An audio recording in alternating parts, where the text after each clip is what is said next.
Telugu audio Bible లేవియాకాండము 18వ అధ్యాయము. మరియు యెహోవా మోషేకు ఇలాగు సెలవిచ్చెను, నేను మీ దేవుడనైన యెహోవానని నీవు ఇశ్రాయేలీయులతో చెప్పుము. మీరు నివసించిన ఐగుప్తు దేశాచారముల చొప్పున మీరు చేయకూడదు. నేను మిమ్మల్ని రప్పించిన కనాను దేశాచారముల చొప్పున మీరు చేయకూడదు. వారి కట్టడలను బట్టి నడవకూడదు. మీరు నా విధులను గైకొనవలను, నా కట్టడలను బట్టి నడుచుకొనుటకు వాటిని ఆచరింపవలను. మీ దేవుడనగు నేను యెహోవాను. మీరు నా కట్టడలను నా విధులను ఆచరింపవలను. వాటిని గైకొనువాడు వాటి వలన బ్రతుకును. నేను యెహోవాను. మీలో ఎవరునూ తన రక్త సంబంధుల మానాచ్ఛాదనము తీయుటకు వారిని సమీపింపకూడదు. నేను యెహోవాను. నీ తండ్రికి మానాచ్ఛాదనముగానున్న నీ తల్లి మానాచ్ఛాదనమును తీయకూడదు. ఆమె నీ తల్లి, ఆమె మానాచ్ఛాదమును తీయకూడదు. నీ తండ్రి భార్య మానాచ్ఛాదనమును తీయకూడదు, అది నీ తండ్రిదే. నీ సహోదరి మానాచ్ఛాదనమును అనగా ఇంటిలో పుట్టినదేమి వెలుపల పుట్టినదేమి నీ తండ్రి కుమార్తె యొక్క అయినను నీ తల్లి కుమార్తె యొక్క అయినను మానాచ్ఛాదనమును తీయకూడదు.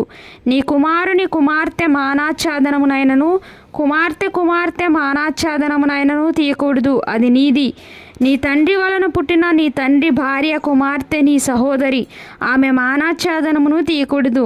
నీ తండ్రి సహోదరి మానాచ్ఛాదనమును తీయకూడదు, ఆమె నీ తండ్రి రక్త సంబంధి.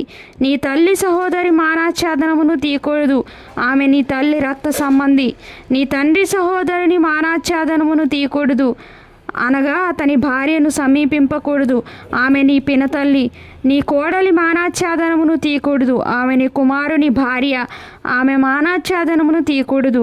నీ సహోదరుని భార్య మానాచ్ఛాదనమును తీయకూడదు, అది నీ సహోదరుని మానము. ఒక స్త్రీ మానాచ్ఛాదనమును ఆమె కుమార్తె మానాచ్ఛాదనమును తీయకూడదు. ఆమె కుమారుని కుమార్తె మానాచ్ఛాదనమునైనను ఆమె కుమార్తె మానాచ్ఛాదనమునైనను తీయుటకు వారిని చేర్చుకొనకూడదు. వారు ఆమె రక్త సంబంధులు, అది దుష్కామ ప్రవర్తన. నీ భార్య బ్రతికి ఉండగా ఆమెను పీడించుటకు ఆమె సహోదరి మానాచ్ఛాదనమును తీయుటకు ఈమెను ఆమెతో పెండ్లి చేసుకొనకూడదు. అపవిత్రత వలన స్త్రీ కడగా ఉండునప్పుడు ఆమె మానాచ్ఛాదనమును తీయుటకు ఆమెను సమీపింపకూడదు. నీ పొరుగువాని భార్య యందు నీ వీర్యస్ఖలనము చేసి ఆమె వలన అపవిత్రత కలుగు చేసుకొనకూడదు. నీవు ఏమాత్రమును నీ సంతానమును మోలెకు నిమిత్తము అగ్నిగుండమును దాటనీయకూడదు. నీ దేవుని నామమును అపవిత్రపరచకూడదు. నేను యెహోవాను. స్త్రీ సైనము వలె పురుష సైనము కూడదు, అది హేయము. ఏ జంతువునందును నీ స్ఖలనము చేసి దాని వలన అపవిత్రత కలుగు చేసుకొనకూడదు. జంతువు స్త్రీని పొందునట్లు ఆమె దాని ఎదుట నిలువరాదు, అది విపరీతము. వీటిలో దేని వలనను అపవిత్ర కలుగు చేసుకొనకూడదు. నేను మీ ఎదుట నుండి వెళ్ళగొట్టుచున్న జనములు వాటన్నిటి వలన అపవిత్రులైరి. ఆ దేశము అపవిత్రత కలది గనుక నేను దాని మీద దాని దోష శిక్షను మోపుచున్నాను. ఆ దేశమందు కాపురమున్న వారిని వెళ్ళగ్రక్కి వేయుచున్నది. కాబట్టి ఆ దేశము మీకంటే ముందుగానున్న ప్రజలను వెళ్ళగ్రక్కి వేసిన ప్రకారము మీ అపవిత్రతను బట్టి మిమ్మును వెళ్ళగ్రక్కి వేయకున్నట్లు మీరు, అనగా స్వదేశీయే గాని మీలో నివసించు పరదేశీయే గాని ఈ హేయ క్రియలన్నిటిలో దేనిని చేయక ఈ నా కట్టడలను నా విధులను ఆచరింపవలను. ఎవరు అట్టి హేయ క్రియలలో దేనినైనను చేయుదురో వారు ప్రజల్లో నుండి కొట్టివేయబడుదురు.